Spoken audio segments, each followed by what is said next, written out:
mantenha a vida. Chegou o Primordim, o segredo da alta performance. Primordim é um arrojado fungicida mesostêmico e sistêmico, composto por uma combinação perfeita entre uma estrubirulina e um triazol, com 2 modos de ação diferentes em um único produto, e controle efetivo da ferrugem asiática e doenças de final de ciclo.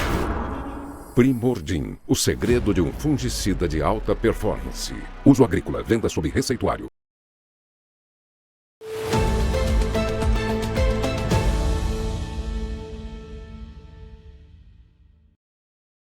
Olá, boa tarde a você conectado conosco aqui pelo Notícias Agrícolas. Está no ar o nosso boletim, já trazendo para vocês análise sobre o fechamento do mercado de grãos lá na Bolsa de Chicago e as repercussões de precificação da soja aqui no Brasil.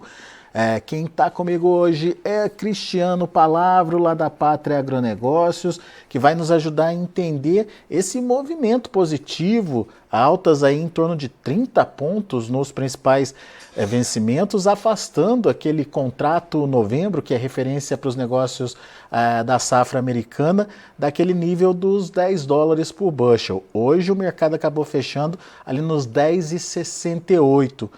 É uma mudança de cenário, é uma novidade trazida pelo mercado, enfim, qual é a análise que justifica esse movimento de alta? Seja bem-vindo, Cristiano, e nos ajude a entender, meu amigo, o que está acontecendo lá em Chicago, porque essa animação nesse início aí da semana, e dá para dizer que é uma animação que veio para ficar, seja bem-vindo. Muito prazer estar aqui contigo novamente, Alexander, boa tarde a todos. Olha, Alexander, tomara que realmente venha para ficar e a gente tenha um cenário aí maravilhoso para os nossos produtores daqui para frente, mas de fato não é necessariamente uma tendência de longo prazo que se altera aí nesses últimos dias e que traz esse movimento mais otimista para o nosso mercado, né? Hoje nós temos alguns fatores basicamente alterando essa tendência. O primeiro deles, logicamente, foi essa questão da mudança do quadro eleitoral ali nos Estados Unidos, né? A saída do Biden, é provável que a Kamala Harris, agora vice-presidente, né, assuma a posição ali do Biden na candidatura, na disputa contra o Trump, né? O Trump ainda é favorito, né, mas agora os democratas têm uma chance, né, de vitória. E isso já se reflete na própria empolgação que a gente vê com os demais entes ali do partido, né, já endossando a candidatura da Kamala Harris. Inclusive as doações de dinheiro para o Partido Democrata ontem bateram um recorde, né? Chegaram a casa de $50 milhões, o que mostra que com outro candidato os democratas vão ter mais ânimo, né, para buscar aí uma vitória nas eleições. E isso gerou um efeito especulativo no mercado, contrário do que a gente viu na última segunda-feira, né? Todos lembram que no domingo passado, no final de semana passado, né, nós tivemos lá o atentado com o Trump, e isso gerou ali um efeito de, como ele não foi ferido gravemente, né, isso gerou ainda mais um sentimento de vitória, né, para o Trump, e que foi negativo para a abertura do mercado na semana anterior, olhando para as commodities agrícolas, principalmente porque o mercado olha para o Trump com um caráter mais agressivo em relação à China, né, o que seria negativo para a ponta Chicago. Já com os democratas voltando a ter um ânimo maior nas eleições, não que venham a vencer, né, está tudo em aberto ainda, mas o mercado precifica o contrário, né, já que os democratas têm ali um apelo maior nas políticas de biocombustíveis, por exemplo, e também por ter uma tendência de uma hostilidade menor com a China, e isso está sendo visto como positivo para o mercado e ajudou nessas altas de hoje. Por outro lado, olhando para os fundamentos do nosso próprio mercado, não o efeito mais especulativo gerado pelas eleições, eu vejo um momento de demanda um pouco diferente, né? Nós tivemos uma semana passada que foi bastante positiva para a demanda por soja americana. De fato, a China tem uma cobertura de compras de setembro para dezembro ainda baixa, né, em relação ao que tem de soja disponível, por exemplo, e como o Brasil já está com níveis de exportações bem agressivos e que deixam os estoques mais fragilizados para o final do ano, a demanda agora finalmente está se voltando para a soja americana. Até o momento eles venderam um pouco menos de 2 milhões de toneladas da safra nova, ainda é um volume muito, muito baixo, mas na última semana já foi 375 mil toneladas da safra nova, foi a melhor venda semanal, e na quinta-feira tiveram ali uma venda de 510 mil toneladas em um dia só, né? Uma venda diária, né? Então a gente vê que essa demanda gradualmente vai migrando para os Estados Unidos e isso acaba sendo mais um fator aí que ajuda nessas altas na abertura da semana. Muito bem. Cristiano, junto com a soja, enfim, não sei se a soja que puxa o farelo ou o farelo que puxa a soja, mas o farelo também teve uma alta hoje. Tem alguma influência desses mercados? Eles se conversam? Com certeza, com certeza. A correlação entre o farelo, até a gente conversava nos bastidores aqui, né, Alexandre, quando a gente olha para óleo de soja, a gente vê uma volatilidade muito maior no óleo por sofrer efeitos do petróleo, né, sofrer os efeitos também do seu principal concorrente, né, a nível global, que é o óleo de palma, que inclusive é mais produzido e mais consumido do que o óleo de soja.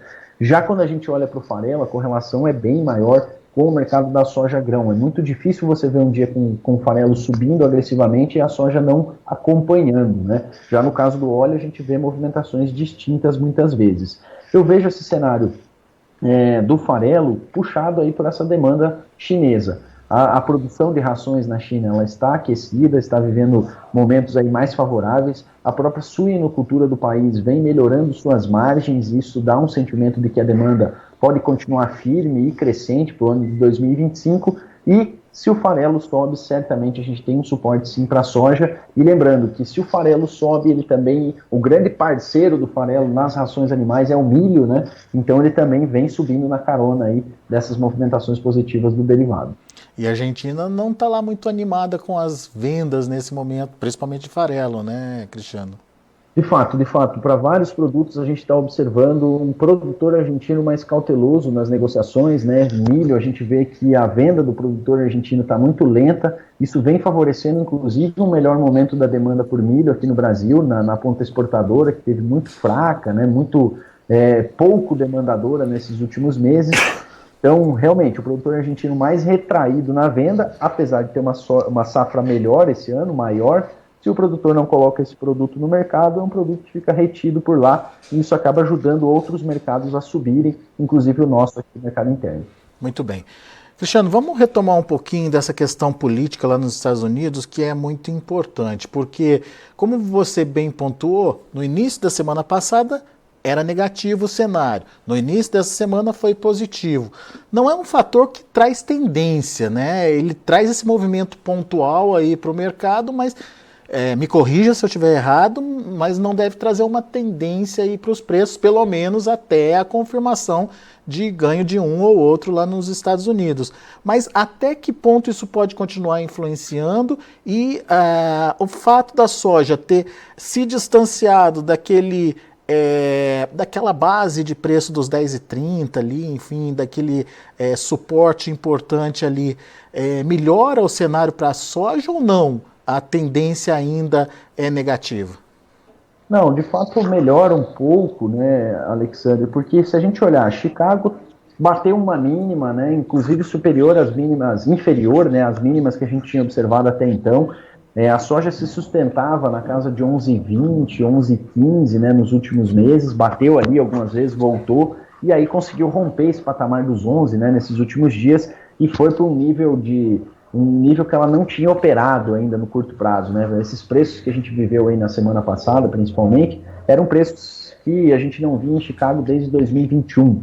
Agora, por ela ter encontrado esse fundo, acabou atraindo novamente a ponta especulativa, né? Que vive realmente desses patamares mais técnicos do mercado, né? Bate um fundo, volta a ter compras, e foi o que a gente observou, o movimento de compras dos fundos um pouco mais consistente para a soja nos últimos dias. Então teve esse caráter especulativo, e quando a gente olha para esse efeito das eleições americanas, eu vejo que ele traz muito efeito especulativo e de curto prazo, ele não é suficiente para mudar uma tendência. Uma, porque ainda é cedo para se concluir quem será o próximo presidente dos Estados Unidos, a disputa agora ficou ainda mais aberta, né, com um novo candidato ali se buscando consolidação entre o eleitorado americano, abre uma nova chance para os democratas, não que eles tenham mais chance de ganhar, mas pelo menos agora, eles têm alguma chance, com o Biden parecia que já era coisa definida, né? Então é mais um caráter especulativo que eu vejo desse processo eleitoral americano do que uma mudança de tendência. Eu já vejo outro fator que a gente comentou no começo da entrevista, o fator demanda, esse sim, sendo um fator mais consistente para continuar trazendo esse movimento positivo para Chicago. E no pano de fundo, né, a gente não tem falado muito sobre esse assunto, porque ainda não tem gerado muito o que se falar, né, é o mercado climático. Né? Nós temos 2 semanas com chuvas abaixo da normalidade nos Estados Unidos, temperaturas um pouquinho mais altas, não o suficiente para gerar quebras, mas volto a dizer, o mercado não precisa necessariamente de uma quebra para ter suporte. Né? Se a gente tiver as condições de lavouras americanas caindo hoje à tarde, na próxima semana recuando um pouco, isso já é o suficiente também para gerar um pouco mais de suporte aí para as cotações em Chicago. E, na nossa visão, isso tem que ser encarado como oportunidade, tá, Alexandre, e não tendência realmente, já que os fundamentos de oferta e demanda pro longo prazo, esses ainda não se alteraram e são tanto quanto baixistas sim ao mercado. Porque estamos caminhando para uma consolidação de safra americana de 120 ou mais milhões de toneladas e já as projeções saindo aí para a safra da América do Sul e Brasil aí com possível produção recorde de novo, hein, Cristiano? Perfeitamente, esse é um ponto principal, né? Um mercado muito ofertado para o ano que vem. A gente está vendo que apesar das margens bem apertadas aqui no Brasil, isso ainda não está restringindo a nossa área plantada, né? E em não estar restringindo a área plantada, como a gente tem uma tendência de um clima mais neutro para o próximo ano, né, uma neutralidade climática para o próximo ano, eu vejo que a chance de nós termos uma safra positiva ela é maior, e aí sim o Brasil teria condições ali de colocar mais 20, 25 milhões de toneladas no mercado, somado com as 8 a 9 milhões dos Estados Unidos e uma produção dentro da normalidade na Argentina, nós teríamos uma oferta crescendo mais do que a demanda para o próximo ano, o que geraria aquele efeito já conhecido nos estoques, né? Hoje os estoques projetados para o ano que vem são estoques recordes, né? Claro, volto a dizer, ainda precisa ter a safra americana concluída, e a nossa que nem começou ainda também tem que produzir bem, mas as estatísticas, vamos dizer assim, são favoráveis para as safras que estão chegando aqui no Brasil e Argentina, e a que está nos Estados Unidos. Então, o cenário de longo prazo realmente é mais limitante aos preços. Vamos entender, então, da perspectiva do produtor brasileiro e do mercado, o que está acontecendo com os preços aqui. Quando a gente viu Chicago pressionado, a gente viu um preço da soja no Brasil tentando resistir, pegando carona, obviamente, naquela alta do dólar, mas com prêmios também bastante firmes. Essa mudança de cenário em Chicago, elevando preços por lá, muda essa composição de preços por aqui, Cristiano? De certa forma, a gente acaba que com Chicago subindo mais agressivamente, a gente acaba tendo uma pressão um pouco maior nos prêmios, né? Por outro lado, eu vejo que ainda há espaço para esses prêmios permanecerem firmes, Alexander, porque nós temos uma soja para 2025 aqui no Brasil ainda competitiva, mesmo com níveis de prêmios um pouco melhores, né? Então, o Brasil, olhando para o prêmio disponível, né? Por que eu também vejo sustentação? Porque as nossas exportações seguem maiores do que o ano passado. Então, o ano passado tinha mais soja do que esse ano, e esse ano nós estamos exportando mais. Então, com menos soja, nós seguimos exportando mais, o que nos traz um indicativo de estoques mais apertados para o Brasil nessa janela entre setembro e dezembro. Se não tem soja aqui e a China ainda precisa comprar a maior parte do volume que ela precisa para o final do ano, aí a gente aquece a ponta Chicago com uma demanda migrando para lá. Para 2025, a nossa soja ainda é competitiva. Então, eu vejo que mesmo com o Chicago mais forte, os nossos prêmios ainda estão sustentados. E para o dólar, eu não vejo capacidade desse dólar cair com consistência. Então, nós podemos sim estar próximos aí de uma janela de oportunidade para o nosso produtor, com Chicago um pouco melhor e prêmios e dólar ainda se mantendo sustentados. Chicago melhor, prêmio sustentado e dólar também sem motivos para cair, como você bem colocou aí, trazem oportunidade de negócios para a safra velha, ou já dá para pensar em negócios para a safra nova também, hein, Cristiano? Dos dois, Alexander, e vejo que o produtor tem que ficar mais atento com a soja da safra nova, tá? Que é onde estão os maiores riscos devido àquele cenário de oferta maior que a gente comentou agora há pouco, né? Para a safra disponível, o mercado já rodou bastante, nós já estamos aí com um volume remanescente de soja mais limitado aqui no nosso mercado interno. Como a demanda ainda está acontecendo e soja nova nos Estados Unidos só entra lá em outubro, novembro, eu vejo que ainda há uma janela de oportunidade aqui para o produtor brasileiro que tem soja disponível, até porque as indústrias também estão bem demandantes aqui dentro do país, e a pouca soja que vai restar aí nos últimos meses do ano vai ser disputada por a ponta interna e ponta externa ainda remanescente. Então eu vejo que para a soja disponível as oportunidades estão ainda acontecendo, mas vejo que a atenção maior do produtor tem que ser com as oportunidades realmente para a safra nova, que é onde eu vejo riscos maiores ali de queda de preço. Mas hoje, na hora que ele faz a conta, Cristiano, ele consegue ter perspectiva aí de lucro, de um faturamento aí positivo para essa safra nova? Tem muita gente reclamando dos preços, hein? Não, de fato, Alexander, é um valor, né? No valor atual da soja, a gente tem muitas regiões do Brasil com uma conta extremamente apertada, né? E a gente vive diferentes realidades no Brasil quando se trata de margem, né, Alexander? E isso se reflete também no perfil dos produtores, em especial do tamanho, né? Quando tu olha para um produtor que está mais próximo de um porto, né, que teve várias oportunidades aí de negociação acima de 120, por exemplo, para a safra nova, ele está numa realidade que tem um custo, inclusive, às vezes melhor do que as regiões mais distantes, porque também depende de fretes mais curtos, né, para trazer esses insumos. E aí quando tu coloca lá o norte do Mato Grosso, que até poucos dias já voltou a negociar abaixo de 100, né, reais por saca, aí a margem dessas regiões, ela é muito mais apertada, muito mais apertada. Então são diferentes realidades dentro do mesmo Brasil. Mas eu diria que mesmo apertada ainda existe uma margem, tá, Alexander? E por isso que a nossa área não vai cair esse ano de novo. Muito bem. Tá aí, então, análise trazida pelo Cristiano Palavra, lá da Pátria Agronegócios, para os nossos internautas. Muito obrigado mais uma vez, Cristiano, pela disponibilidade. Desculpe, pela disponibilidade de estar aqui com a gente, trazendo o seu conhecimento, compartilhando toda a sua experiência aqui com os nossos internautas. Volte sempre, meu amigo. Eu que agradeço o convite, Alexandre. Um abraço aí a todos vocês e a todos os produtores. Qualquer necessidade do mercado, contem conosco.